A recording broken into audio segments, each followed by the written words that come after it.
Hello friends, जय हिंद। तो आज के इस वीडियो में हम लोग झारखंड उत्पाद सिपाही परीक्षा 2026 का पेपर 3 का सामान्य ज्ञान जो है इसका प्रैक्टिस सेट आज हम लोग 11 करने वाले हैं। टोटल हम लोग इसमें 40 प्रश्न को कवर करेंगे और सारे प्रश्न आपका इम्पोर्टेंट साबित हो सकते हैं परीक्षा के दृष्टिकोण से। जो प्रैक्टिस सेट भी मार्केट में चल रहा है उन्हीं प्रैक्टिस सेट में से किसी एक को हम लोग यहाँ पर लेकर के आए हुए हैं। तो चलिए आज हम लोग शुरू करते हैं और 40 प्रश्न को पूरा कंप्लीट तक देखते हैं और प्रयास करिए कि आपका जो है 40 में से कितना सही आंसर आप कर पाते हैं। कमेंट बॉक्स में आकर के जरूर करिएगा। पहला सवाल से हम लोग शुरू कर लेते हैं सामान्य अध्ययन का। और पहला सवाल देखिए आपका यहाँ पे है, करो या मरो का नारा जो है किसने दिया था। अब ये जो सवाल है हम लोग जब छोटे छोटे रहते थे ना उसी टाइम से ये नारा जो हम लोग रटते हुए आ रहे हैं। लगभग सभी लोगों को इसका आंसर पता होगा। करो या मरो का नारा जो दिया गया था ये नारा प्रसिद्ध जो है बहुत हुआ था 1942 ईस्वी में। और ये जो नारा है गांधी जी ने भारत छोड़ो आंदोलन जब चला था उसी अवसर पर जो है दिया था। ठीक है, अगस्त 1942 में यह प्रारंभ किया गया था क्योंकि अगस्त 1942 में ही भारत छोड़ो आंदोलन की शुरुआत भारत में हुई थी। ठीक है, तो करो या मरो का नारा गांधी जी की तरफ से दिया गया था 1942 में भारत छोड़ो आंदोलन के अवसर पर। पहला प्रश्न क्लियर हो गया आपका। नेक्स्ट क्वेश्चन, प्रश्न संख्या 2 देखते हैं कि राष्ट्रीय संघर्ष के दौरान प्रसिद्ध समाचार पत्र केसरी का संस्थापक या फिर संपादक निम्नलिखित में से कौन थे। देखिए, राष्ट्रीय संघर्ष के दौरान जो है ना एक समाचार पत्र था केसरी, ये बहुत ही ज़्यादा उस टाइम फेमस हुआ था। ठीक है, और ये जो समाचार पत्र जो था ये मराठी भाषा में प्रकाशित होता था। ठीक है, और तिलक ने होमरूल आंदोलन का मुख्य पत्र बनाया था। ठीक है, लोकमान्य जो तिलक थे जब होमरूल आंदोलन यहाँ पर जब चल रहा था उसी टाइम इसको मुख्य पत्र बनाया गया था। ठीक है, मुख्य पत्र बनाया गया था। तो संघर्ष के दौरान प्रसिद्ध समाचार पत्र केसरी का संस्थापक या फिर संपादक लोकमान्य तिलक ही थे। ठीक है, होमरूल लीग जब चल रहा था उसी समय में जो है इसको लाया गया था। अगला प्रश्न की ओर बढ़ते हैं, प्रश्न संख्या 3। देखिए, किसी प्रश्न में कन्फ्यूजन हो या फिर लगे कि आपको इसका आंसर दूसरा होना चाहिए या फिर आपके मन में कुछ डाउट हो तो आप कमेंट बॉक्स में जरूर लिखिएगा प्रश्न नंबर के साथ में। ठीक है, तो हम उसका रिपीट आंसर आपको कर पाएंगे।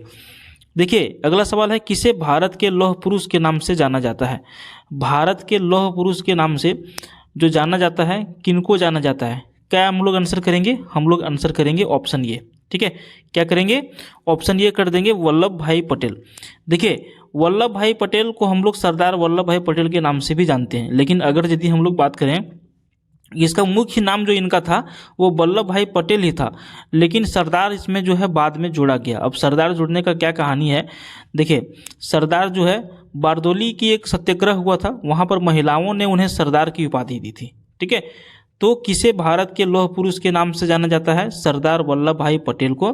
बारदोली सत्याग्रह जब हुआ था, बारदोली आंदोलन जब हुआ था उसी टाइम वहाँ की जो महिलाएं थी उन्होंने ही सरदार की उपाधि इनको दिया था, तो इनको जो है लौह पुरुष भी कहा जाता है। ठीक है, तो सही आंसर क्या हो जाएगा? ऑप्शन ये हो जाएगा।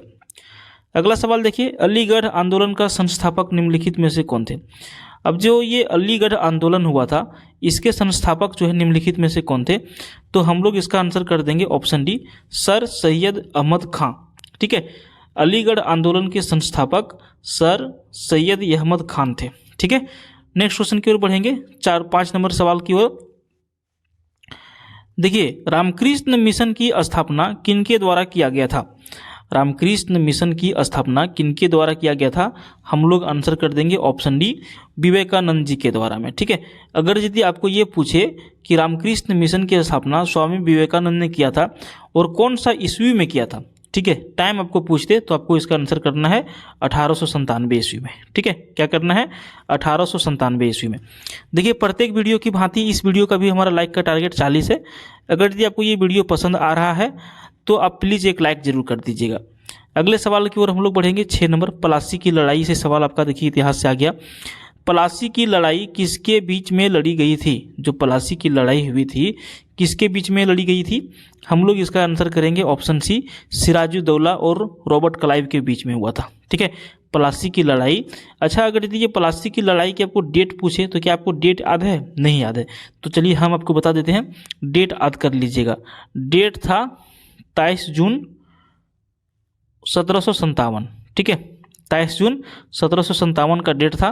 बंगाल के नवाब थे सिराजुद्दौला और बंगाल के गवर्नर रॉबर्ट क्लाइव के बीच में ये लड़ाई जो है लड़ी गई थी। प्लासी की लड़ाई 23 जून 1757 ईस्वी को। ठीक है, याद रखेंगे इसको, डेट और नाम दोनों।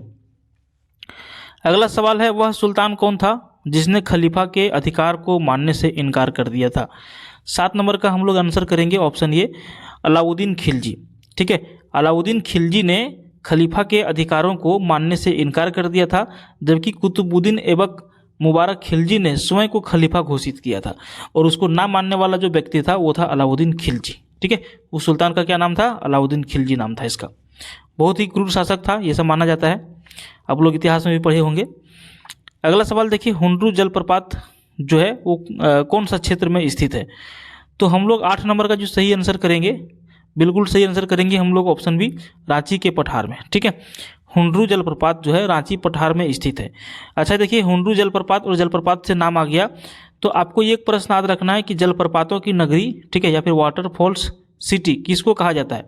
वो कहा जाता है रांची को। ठीक है, किसको कहा जाता है? रांची को, क्योंकि सबसे अधिक जलप्रपात झारखंड में रांची में ही है, अदर डिस्ट्रिक्ट के अलावे। ठीक है, 9 नंबर सवाल देखिए, झारखंड की एकमात्र नदी जो बरसाती नदी नहीं है, एकमात्र कौन सी नदी है इन 4 में से जो बरसाती नदी नहीं है, बाकी सब बरसाती है? तो 9 नंबर का हम लोग आंसर करेंगे ऑप्शन ए, सोन नदी। ठीक है, झारखंड की एकमात्र नदी सोन नदी है जो बरसाती नदी नहीं है। करेक्ट आंसर हम लोग करेंगे सोन। अगला सवाल देखिए, झारखंड का सबसे ऊंचा जलप्रपात जो है उसका नाम क्या है? झारखंड का सबसे ऊंचा जलप्रपात का नाम हम लोगों को पूछ रहा है, तो हम लोग क्या आंसर करेंगे इसका? ऑप्शन ये करेंगे, बूढ़ाघाघ। ठीक है, झारखंड का सबसे ऊंचा जलप्रपात जो है बूढ़ाघाघ जलप्रपात है। ठीक है, अगला सवाल करेंगे, पेट्रो रसायन के उत्पादन का सबसे बड़ा केंद्र कहाँ पर स्थित है? पेट्रो रसायन, इसके उत्पादन का सबसे बड़ा जो केंद्र स्थित है वो कहाँ पर है? हम लोग सही आंसर करेंगे ऑप्शन ये, जामनगर में। ठीक है, जामनगर में जो है सबसे बड़ा केंद्र स्थित है किस चीज़ का? पेट्रो रसायन का उत्पादन का। क्लियर? चलिए अगले सवाल की ओर बढ़ेंगे हम लोग। देखिए नेक्स्ट क्वेश्चन आपका है पहाड़ी से रिलेटेड, गारो, खासी और जयंतियाँ पहाड़ियाँ किस राज्य में स्थित है? देखिए एक साथ में हम लोग पढ़ते हैं गारो, खासी, जयंतियाँ, लेकिन ये जो तीनों जो पहाड़ियाँ हैं ना, ये अलग अलग पहाड़ी है। गारो, खासी और जयंतियाँ ये सारे क्या हैं? अलग अलग पहाड़ियाँ हैं। और ये किस राज्य में स्थित है? हम लोग सही आंसर करेंगे मेघालय राज्य में। ठीक है, मेघालय राज्य में ये स्थित है। अगला सवाल देखिए, डेविस कप का संबंध किस खेल से है? डेविस कप जो है इसका संबंध किस खेल से है? सही आंसर हम लोग करेंगे ऑप्शन सी, टेनिस खेल से संबंध है डेविस कप का। क्लियर? नेक्स्ट क्वेश्चन करेंगे 14 नंबर। देखिए कौन सा इसमें से बेमेल है? 14 नंबर जो है कौन सा इसमें से बेमेल है? तो हम लोग क्या आंसर करेंगे? ऑप्शन सी करेंगे, यह अहमदाबाद लौह इस्पात क्षेत्र, ये बेमेल है। ठीक है, ये क्या है? बेमेल है। जोग या गरसोपा ये जलप्रपात है, बिल्कुल सही है। अंकलेश्वर खनिज तेल क्षेत्र, बिल्कुल सही है। नेपाल नगर अखबारी कागज बनता है, बिल्कुल सही है। अहमदाबाद लौह इस्पात क्षेत्र ये बिल्कुल गलत है। ठीक है, अगले सवाल की ओर बढ़ेंगे 15 नंबर। देखिए पातशाहनामा की रचयिता जो है वो कौन है? पातशाहनामा एक पुस्तक है, ग्रंथ है, और इसको जो रचने वाले हैं, जो लिखने वाले व्यक्ति हैं, उनका नाम हम लोगों से पूछा जा रहा है। तो हम लोग आंसर क्या करेंगे? ऑप्शन सी कर देंगे। ठीक है, अब्दुल हामिद लाहौरी। पातशाहनामा जो है इनके पुस्तक के जो लेखक हैं अब्दुल हामिद लाहौरी हैं। ठीक है, चलिए अगले सवाल की ओर बढ़ते हैं 16 नंबर। देखिए क्या पूछ रहा है कि भारत का प्रथम निर्यात उपयोगीकरण क्षेत्र का सृजन कहाँ पर हुआ था? तो प्रथम निर्यात उपयोगीकरण, हमको लगता है ये उद्योगीकरण होगा। ठीक है, उपयोगीकरण लिखा हुआ है। 16 नंबर का जो है सही आंसर जो होगा ऑप्शन ये होगा, कांडला में। ठीक है, क्या होगा? कांडला में। भारत में कांडला जो है प्रथम निर्यात उपयोगीकरण क्षेत्र, जिसको EPZ इसका शॉर्ट फॉर्म होता है, का सृजन हुआ था। अगला सवाल देखिए आपका क्रिकेट से पूछ दिया है। जो लोग क्रिकेट थोड़ा सा ध्यान देते होंगे उनके लिए बिल्कुल आंसर सही है। यॉर्कर यहाँ पे गलत लिखा हुआ है, याकर लिख दिया है, जबकि ये हो जाएगा ऑर्कर। ठीक है, जो ऑर्कर जो बॉलिंग जब होता है उस टाइम शायद प्रयोग में होता है ना, तो ऑर्कर शब्द का प्रयोग किस खेल में किया जाता है? तो सभी लोग क्या आंसर करेंगे? क्रिकेट। सभी लोगों को इसका आंसर पहले से पता है, सभी लोग मैच देखते ही होंगे। अगला सवाल देखिए, निम्नलिखित में से कनिष्क की राजधानी कौन सी थी? अब ये जो है इसका आंसर हम लोगों को करना है, और इसका आंसर हम लोग करेंगे ऑप्शन ये, पुरुषपुर। ठीक है, जो पेशावर के नाम से जाना जाता था फिरोजपुर जो है, पेशावर जो है, ये कनिष्क की राजधानी थी। कनिष्क जो है कुषाण वंश का सबसे प्रसिद्ध शासक था। ठीक है, ये कनिष्क कौन थे? तो कनिष्क कौन थे? कनिष्क जो है कुषाण वंश, आप लोग पढ़े होंगे, कुषाण वंश के सबसे प्रसिद्ध शासक थे कनिष्क। और इनकी राजधानी कहाँ पर थी? फिरोजपुर यानी कि पेशावर में। ठीक है, अगला सवाल देखेंगे हम लोग 19 नंबर। देखिए, नई एकल यूरोपियन मुद्रा का नाम क्या है? नई एकल यूरोपियन मुद्रा का नाम क्या है? तो इसका नाम है, सही आंसर हम लोग करेंगे यूरो। ठीक है, अगला सवाल देखिए, अंतर्राष्ट्रीय श्रम संगठन का मुख्यालय कहाँ पर स्थित है? अंतर्राष्ट्रीय श्रम संगठन का मुख्यालय कहाँ पर स्थित है? हम लोग आंसर करेंगे जेनेवा में। ठीक है, क्या आंसर करेंगे? जेनेवा में। वर्ष 1919 में वर्साई की संधि के द्वारा जो है संयुक्त राष्ट्र की एक संबंध एजेंसी के रूप में अंतर्राष्ट्रीय श्रम संगठन, जिसको हम लोग क्या कहेंगे इंटरनेशनल लेबर ऑर्गेनाइजेशन, की स्थापना किया गया था। इसका मुख्यालय कहाँ पर है? जेनेवा में है। किस चीज़ का? अंतर्राष्ट्रीय श्रम संगठन का। ठीक है, आगे बढ़ेंगे 21। देखिए, प्रथम पंचायती राज व्यवस्था का उद्घाटन पंडित जवाहरलाल नेहरू द्वारा 2 अक्टूबर 1959 को किया गया था। अब ये जगह का नाम बताना है, तो हम लोग इसका सही आंसर क्या करेंगे? ऑप्शन सी करेंगे, नागौर। ठीक है, नागौर जो है राजस्थान में है। प्रथम पंचायती राज व्यवस्था का उद्घाटन पंडित जवाहरलाल नेहरू जी के द्वारा 2 अक्टूबर 1959 को नागौर यानी कि राजस्थान से शुरू किया गया था। ठीक है, पहली बार पंचायती राज व्यवस्था का। अगले सवाल की ओर बढ़ेंगे 22 नंबर। सवाल में क्या पूछ रहा है कि निम्नलिखित में से कौन सा एक सामुदायिक विकास का पहला स्थापित कार्यक्रम है? सामुदायिक विकास का पहला स्थापित कार्यक्रम कौन सा है? आंसर हम लोग करेंगे राष्ट्रीय प्रसार सेवा। राष्ट्रीय प्रसार सेवा सामुदायिक विकास का पहला स्थापित कार्यक्रम है। ठीक है, चलिए, वीडियो पसंद आ रहा है तो आप लाइक कर सकते हैं, प्लीज़ एक लाइक कर दीजिए। और अगर यदि आप इसका अगला पार्ट देखना चाहते हैं तो चैनल को सब्सक्राइब कर लीजिएगा। अगला सवाल देखिए, भारत में महिलाओं के लिए स्थान आरक्षित है किस चीज़ में? ठीक है, भारत में महिलाओं के लिए स्थान आरक्षित है किस चीज़ में है? तो सही आंसर हम लोग करेंगे पंचायती राज सभाओं में। ठीक है, पंचायती राज संस्था जो है इसमें महिलाओं के लिए क्या है? सीट आरक्षित किए गए हैं। ठीक है, अगर यदि आप गांव देहात से होंगे तो देखेंगे कि वहाँ का सीट जो है आरक्षित रहता है महिलाओं के लिए, कि यहाँ से सिर्फ महिला ही चुनाव लड़ सकती है या फिर कुछ भी, है ना। अगला सवाल देखिए, भारतीय संविधान का संरक्षक निम्नलिखित में से कौन है? अब ये जो हमारा भारतीय संविधान है हम लोगों का, ये क्या है ना कि संविधान को कभी भी लोग हनन करना चालू कर देते, संविधान को लोग फॉलो नहीं करेंगे। जब कोई फॉलो नहीं करना चाहते हैं उस टाइम एक ऐसे संस्था है, ठीक है, जो क्या करते हैं, संविधान को संरक्षण प्रदान करते हैं कि संविधान का क्या है, हनन नहीं होगा, उसका मिसयूज नहीं होगा। और इसका सही आंसर हम लोग करेंगे सर्वोच्च न्यायालय। ठीक है, भारतीय संविधान का संरक्षक कौन है? सर्वोच्च न्यायालय जो है इसको भारतीय संविधान का संरक्षक कहा जाता है। ठीक है, अगला सवाल देखिए, क्रिकेट से ही है। ये सेंचुरी इज नॉट इनफ, एक सेंचुरी जो है ये इनफ नहीं है, ये सेंचुरी इज नॉट इनफ, ये पुस्तक का नाम है। निम्नलिखित में से किस क्रिकेटर की आत्मकथा है?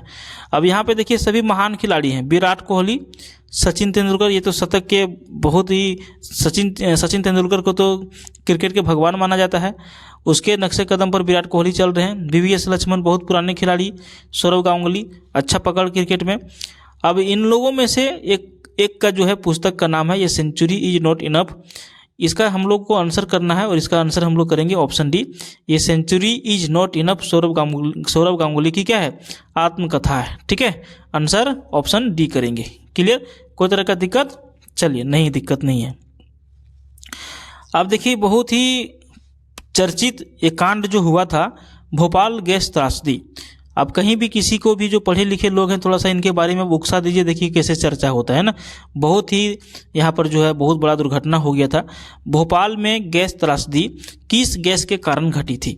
अब यहाँ पर जो गैस लीकेज हुआ था, वो जो गैस है उस गैस का नाम हम लोगों को पूछा जा रहा है।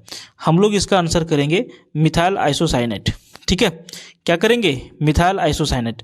अच्छा, ये कहाँ पर हुआ था? तो मध्य प्रदेश का जो शहर भोपाल है यहीं पर हुआ था। कब हुआ था?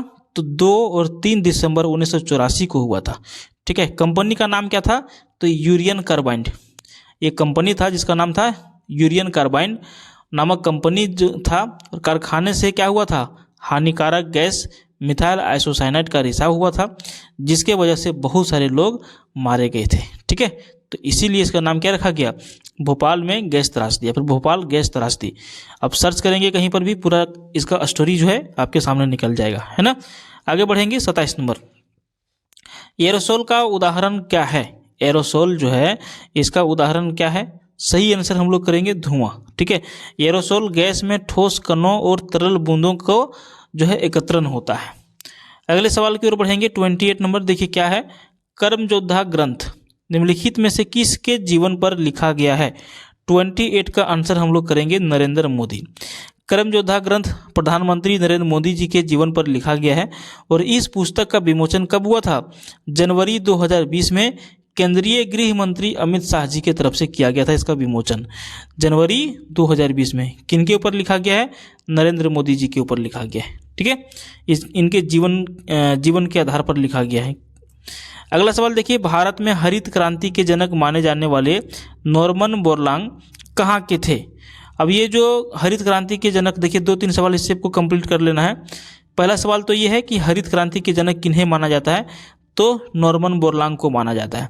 अब ये जो नॉर्मन बोरलॉग थे ये कहाँ के रहने वाले थे, तो ये आपका आंसर हो जाएगा यूएसए के। भारत में हरित क्रांति के जनक माने जाने वाले नॉर्मन बोरलॉग जो है यूएसए के रहने वाले थे।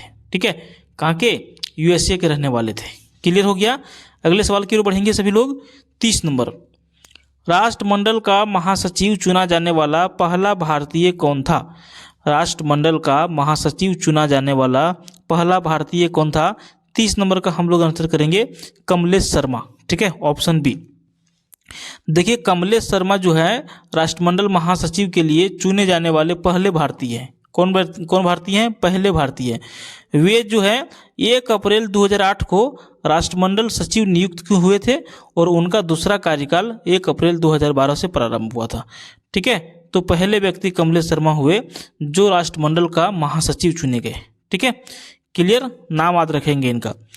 अगला सवाल देखिए, बास्केटबॉल का जो खेल होता है इसमें जो है प्रत्येक पक्ष पर कितने खिलाड़ी होते हैं। जैसे क्रिकेट में 11 हो गए, फुटबॉल में 11 हो गए, एक आता है रग्बी फुटबॉल, कन्फ्यूजन करने वाला। रग्बी फुटबॉल में 12 खिलाड़ी होते हैं, उसी तरह से ये बास्केटबॉल है। ठीक है, अब ये जो बास्केटबॉल हो है ये प्रत्येक पक्ष में कितने खिलाड़ी होते हैं, तो 5 होते हैं। कितने होते हैं, 5 होते हैं। करेक्ट आंसर क्या करेंगे, ऑप्शन बी करेंगे।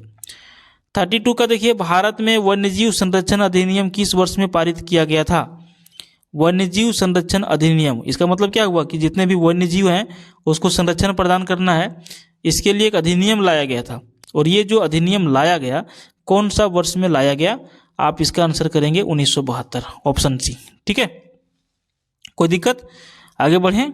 33, निम्नलिखित में से कौन सी इजराइल की मुद्रा है। इजराइल, ठीक है, इजराइल की मुद्रा कौन सी है। 33 का हम लोग ऑप्शन ये करेंगे शेकेल। शेकेल जो है इजराइल की मुद्रा है।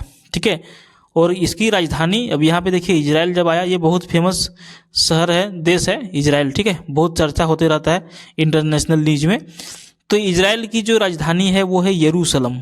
ठीक है, कैसे लिखाएगा, यरूशलम। ये जो यरूशलम है यहाँ की राजधानी है, किसकी, इजराइल की। मुद्रा का नाम क्या है, शेकेल है। ठीक है, मुद्रा देखिए अपने पड़ोसी जितने भी देश है ना, जैसे भारत हो गया, श्रीलंका हो गया, बांग्लादेश हो गया, आपका भूटान हो गया, नेपाल हो गया, चाइना हो गया, म्यांमार हो गया, इन सभी लोगों का क्या है, सभी कंट्रियों का क्या है, आप सिंपल से याद रख लीजिएगा। इन लोगों का राजधानी याद रख लीजिएगा, मुद्रा रख लीजिएगा, यहाँ के राष्ट्रपति और यहाँ के प्रधानमंत्री कौन कौन है, ये सारा कुछ आप याद रख लीजिएगा। प्रश्न पूछे जाने की संभावना रहेगी। ठीक है, देखिए भारतीय विश्वविद्यालय अधिनियम किसने पारित किया था। भारतीय विश्वविद्यालय अधिनियम किनके तरफ से पारित किया गया था। ऑप्शन सही हम लोग करेंगे ऑप्शन बी। ठीक है, लॉर्ड कर्जन। ठीक है, किनका करेंगे, लॉर्ड कर्जन हम लोग बिल्कुल सही आंसर करेंगे। अच्छा, ये देखिए भारतीय विश्वविद्यालय अधिनियम, लॉर्ड कर्जन, इनका कार्यकाल अगर यदि पूछा जाए तो 1899 से 1905 तक के कार्यकाल में इसको जो है पारित किया गया था। ठीक है, अगला सवाल है, मिशन इंद्रधनुष का संबंध निम्नलिखित में से किस क्षेत्र से है। तो मिशन इंद्रधनुष का संबंध जो है वो स्वास्थ्य के क्षेत्र से है। ठीक है, किस क्षेत्र से है, स्वास्थ्य के क्षेत्र से है। अगला सवाल है, भारत का अंतिम वायसराय निम्नलिखित में से कौन रहे। तो 36 नंबर का हम लोग जो आंसर करेंगे ऑप्शन बी कर देंगे, लॉर्ड माउंटबेटन। सभी लोगों को इसका आंसर पता है, ठीक है। भारत का अंतिम वायसराय लॉर्ड माउंटबेटन रहे। अगला सवाल है, वह प्रसिद्ध जैन विद्वान कौन था जिसका अकबर बहुत सम्मान करता था? वह प्रसिद्ध जैन विद्वान कौन था जिसका जो है अकबर बहुत ही ज़्यादा क्या है, सम्मान करता था? सही आंसर हम लोग क्या करेंगे, हरि विजय, ठीक है। हरि विजय सूरी इसका पूरा नाम था। हरि विजय सूरी नामक प्रसिद्ध जैन विद्वान का अकबर जो है बहुत ही ज़्यादा सम्मान करता था, ठीक है। हरि विजय सूरी इसका पूरा नाम था। हो सकता है कि आपको जिस तरह से यहाँ पे दिया सिर्फ हरि विजय ही दे, हो सकता है कहीं पे आपको पूरा नाम दे दे हरि विजय सूरी, तो आपको यही आंसर करना है, ठीक है। अगला सवाल देखेंगे हम लोग 38, बुलंद दरवाजा जो है कहाँ पर स्थित है? क्या हम लोग आंसर करेंगे, ऑप्शन सी करेंगे, उत्तर प्रदेश में। बुलंद दरवाजा उत्तर प्रदेश में है, जो आगरा शहर के निकट फतेहपुर सिकरी नामक स्थान पर है, ठीक है। हम आपको पूरा डिटेल बता दिए। बहुत सारे लोग कहेंगे कि बुलंद दरवाजा तो सर फतेहपुर सिकरी में है। अब बहुत सारे लोगों को पता नहीं कि फतेहपुर सिकरी कहाँ है, तब कैसे कंफ्यूज हो जाइएगा। तो बुलंद दरवाजा उत्तर प्रदेश में है, जो आगरा शहर में है, और आगरा शहर के निकट में फतेहपुर सिकरी नामक जगह पर स्थित है, ठीक है। अगला सवाल देखिए, सूफी आंदोलन मूलतः कहाँ से प्रारंभ हुआ? सूफी आंदोलन मूलतः कहाँ से प्रारंभ हुआ? तो इसका करेक्ट आंसर आप लोग करेंगे फारस, ठीक है, जिसको पर्सिया भी बोला जाता था या फिर बोला जाता है, ठीक है। सूफी आंदोलन का सूत्रपात फारस में हुआ था, जिसने वर्तमान में ईरान कहा जाता है, ठीक है। ईरान उसी को कहा जाता है, फारस को या फिर पर्सिया को कहा जाता है। अगला सवाल देखिए, सल्तनत काल में निम्नलिखित में से किस कला की उन्नति सर्वाधिक हुई थी? सल्तनत काल में सबसे अधिक जो कला की उन्नति हुई वो स्थापत्य कला की उन्नति हुई, ठीक है। ऑप्शन बी हम लोग आंसर करेंगे। अब आप लोग हमको बताइए कि 40 में से आपका कितना सही हो गया। अगर यदि आपका स्कोर 25 से लेकर के 30 जा रहा है तो समझिए कि ऑलमोस्ट आप ठीक ठाक हैं, थोड़ा सा और मेहनत करने का जरूरत है। लेकिन जिनका स्कोर 25 से नीचे गया होगा तो भाई आप समझ लीजिए कि आपको थोड़ा सा और ज़्यादा मेहनत करने की ज़रूरत है, क्योंकि भीड़ इस बार बहुत है, ठीक है, सीट कम है। तो ध्यान रखेंगे सभी लोग, ठीक है। अगला पार्ट देखने के लिए चैनल को सब्सक्राइब करिए, वीडियो को लाइक करिए और अपने फ्रेंड्स के साथ में शेयर करिए। धन्यवाद।